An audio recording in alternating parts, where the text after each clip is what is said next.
Assalamualaikum warahmatullahi wabarakatuh. Perkenalkan, nama saya Vivi Nur Evayanti, NIM 47 dari kelompok 8. Saya akan menjelaskan tentang gerhana matahari dan gerhana bulan. Yang pertama, gerhana matahari terjadi saat posisi bulan berada di antara bumi dan matahari, sehingga cahaya matahari tertutup sebagian atau seluruhnya. Gerhana matahari terdapat 4 jenis. Yang pertama, gerhana matahari total. Terjadi saat bulatan matahari tertutup seutuhnya oleh bulatan bulan, yang berarti ukuran bulatan bulan sama dengan bulatan matahari atau bahkan lebih besar. Yang kedua, gerhana matahari sebagian. Terjadi saat bulatan bulan menutupi sebagian bulatan matahari. Ada bagian bulatan matahari yang tidak tertutup oleh penampang bulan. Yang ketiga, gerhana matahari cincin. Terjadi saat bulatan bulan menghalangi sebagian bulatan matahari. Ukuran bulatan bulan lebih kecil daripada bulatan matahari. Bagian bulatan matahari yang tidak tertutup oleh bulatan bulan berada di sekeliling bulatan bulan dan terlihat seperti cincin yang bercahaya.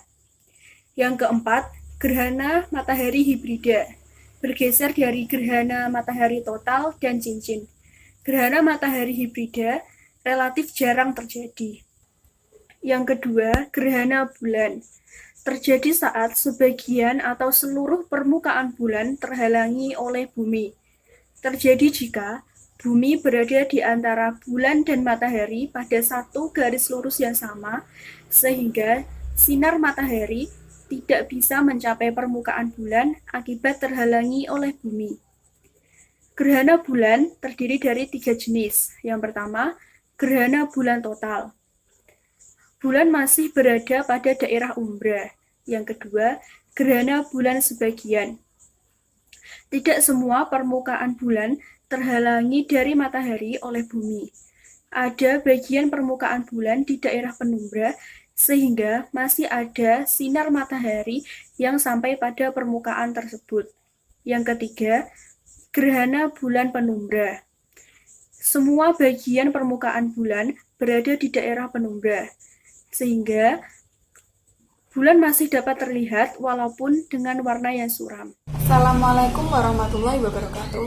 Perkenalkan, nama saya Nima Zargul Firdaus, NIM 74 dari kelompok 8. Di sini saya akan menerangkan tentang aphelion dan perihelion. Seperti yang kita ketahui bahwa planet-planet di tata surya kita mengorbitkan matahari. Dalam ilmu fisika, orbit adalah jalan yang dilalui oleh objek di sekitar objek lainnya di dalam pengaruh dari gaya tertentu.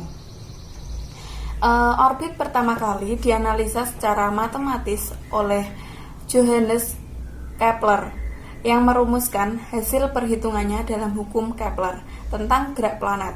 Dia menemukan bahwa orbit dari planet dalam tata surya kita adalah berbentuk elip, bukan lingkaran. Selanjutnya saya akan langsung mempraktekkan saja, menjelaskan aphelion dan perihelion secara singkat. Yang pertama adalah aphelion.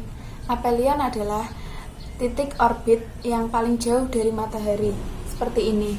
Dan jaraknya adalah sekitar 152 juta kilometer, hampir 95 juta mil dari matahari. Sedangkan perihelion adalah titik orbit yang paling dekat dari matahari.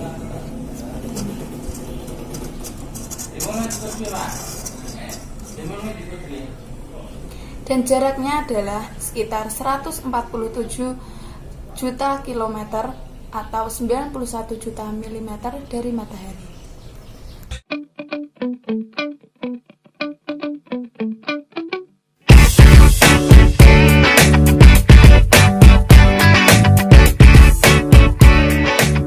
Assalamualaikum warahmatullahi wabarakatuh.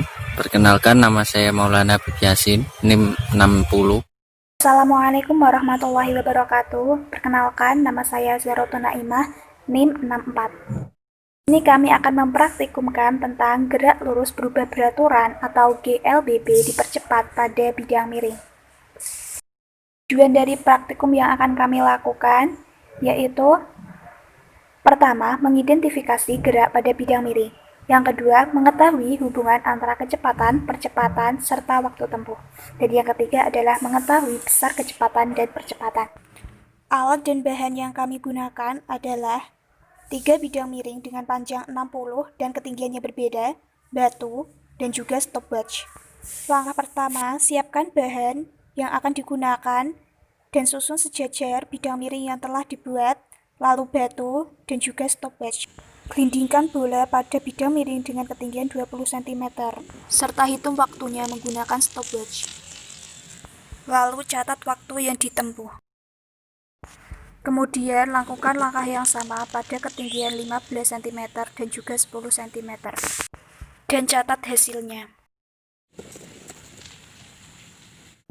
Setelah semua data didapat, setelah itu hitung kecepatan dan juga percepatannya.